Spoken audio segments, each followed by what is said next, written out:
انہوں نے ابن عباس رضی اللہ تعالی عنہ سے کلام الہی لا تحرک علیہ کی تفسیر کے سلسلہ میں سنا کہ رسول اللہ صلی اللہ علیہ وآلہ وسلم نزول قرآن کے وقت بہت سختی محسوس فرمایا کرتے تھے، اور اس کی علامتوں میں سے ایک یہ تھی کہ یاد کرنے کے لیے آپ اپنے ہونٹوں کو ہلاتے تھے۔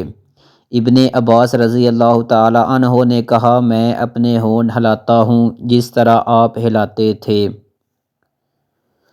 سعید کہتے ہیں، میں بھی اپنے ہونٹ ہلاتا ہوں جس طرح ابن عباس رضی اللہ تعالی عنہ کو میں نے ہلاتے دیکھا۔ پھر انہوں نے اپنے ہونٹ ہلائے۔ ابن عباس رضی اللہ تعالی عنہ نے کہا، پھر یہ آیت اتری کہ اے محمد، قرآن کو جلد جلد یاد کرنے کے لیے اپنی زبان نہ ہلاؤ۔ اس کا جمع کر دینا اور پڑھا دینا ہمارا ذمہ ہے۔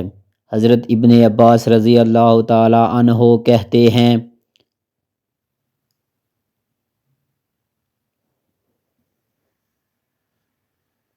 یعنی قرآن آپ صلی اللہ علیہ وآلہ وسلم کے دل میں جما دینا اور پڑھا دینا ہمارا ذمہ ہے۔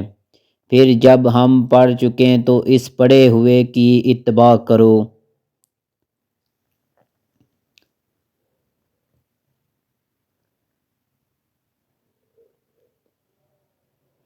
ابن عباس رضی اللہ تعالی عنہ فرماتے ہیں، اس کا مطلب یہ ہے کہ آپ اس کو خاموشی کے ساتھ سنتے رہو۔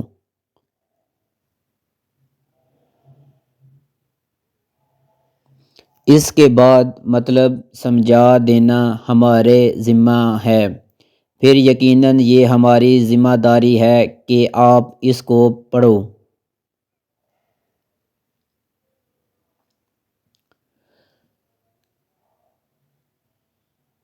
یعنی اس کو محفوظ کر سکو۔ چنانچہ اس کے بعد جب آپ کے پاس حضرت جبریل علیہ السلام وحی لے کر آتے